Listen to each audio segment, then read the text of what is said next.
Hello ನಮಸ್ಕಾರ, ನೀವು ನೋಡ್ತಾ ಇದ್ದೀರಾ ಇಂಡಿಯಾ ಫಸ್ಟ್. ನಾನು ರಕ್ಷತ್ ಶೆಟ್ಟಿ. ಈಗ ಹೆಡ್ಲೈನ್ಸ್. ಇವತ್ತು ವಿಧಾನಸೌಧದಿಂದ ರಾಜಭವನದವರೆಗೂ ಕೂಡ ಕಾಂಗ್ರೆಸ್ ಕಹಳೆ ಮೊಳಗಿತ್ತು. ರಾಜ್ಯಪಾಲರ ವಿರುದ್ಧ ಸಮರ ಸಾರಿದ್ದ ಹಸ್ತಪಡೆ ರಾಜಭವನ ಚಲೋ ಮಾಡಿ ಶಕ್ತಿ ಪ್ರದರ್ಶನ ಮಾಡಿತು. ಇದೇ ಹೊತ್ತಲ್ಲಿ ಮೂಡ ಕರ್ಮಕಾಂಡ ಕೇಸಲ್ಲಿ ಸಿಎಂ ಸಿದ್ದರಾಮಯ್ಯಗೆ ಮತ್ತೆರಡು ದಿನ ರಿಲೀಫ್ ಸಿಕ್ಕಿದೆ.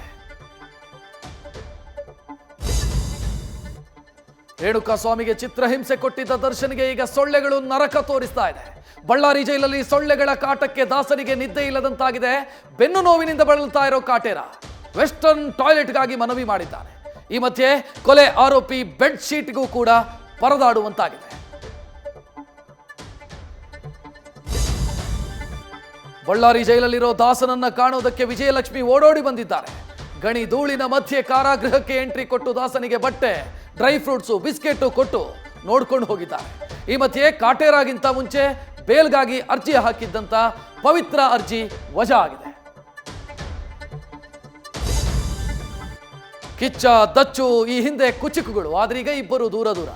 ಈ ಮಧ್ಯೆ ಸಾರಥಿ ಜೈಲಲ್ಲಿದ್ರೆ ಪೈಲ್ವಾನ್ ದಿಢೀರ್ ಸುದ್ದಿಗೋಷ್ಠಿ ಮಾಡಿದ್ರು. ಜೈಲಲ್ಲಿರೋ ದರ್ಶನ್ರನ್ನ ಭೇಟಿ ಮಾಡಲ್ಲ ಅಂತ ಕಡ್ಡಿ ಮುರಿದಂತೆ ಹೇಳಿದ್ರು. ಜೊತೆಗೆ ಬಿಗ್ ಬಾಸ್ ನಿರೂಪಣೆ ಬಗ್ಗೆ ಅಡ್ಡಗೋಡೆ ಮೇಲೆ ದೀಪ ಇಟ್ಟು ರಾಜ್ಯದಲ್ಲಿ ಕೊಂಚ ತಣ್ಣಗಾಗಿದ್ದ ಮಳೆರಾಯ ಮತ್ತೆ ಹಲವೆಡೆ ಅಬ್ಬರಿಸ್ತಾ ಇದ್ದಾನೆ. ಕರಾವಳಿ ಭಾಗದಲ್ಲಿ ಮತ್ತೆ ವರುಣನ ಆಗಮನ ಆಗಿದೆ. ರಾಯಚೂರಲ್ಲಿ ಮಳೆಯ ಆರ್ಭಟಕ್ಕೆ ಸೇತುವೆ ಕೊಚ್ಚಿ ಹೋಗಿದೆ. ಕಲಬುರಗಿಯಲ್ಲಿ ರಸ್ತೆಗಳು ಜಲಾವೃತವಾಗಿದ್ರೆ ಬಳ್ಳಾರಿಯಲ್ಲಿ ಶಾಲೆಯ ಗೋಡೆ ಕುಸಿದಿದೆ.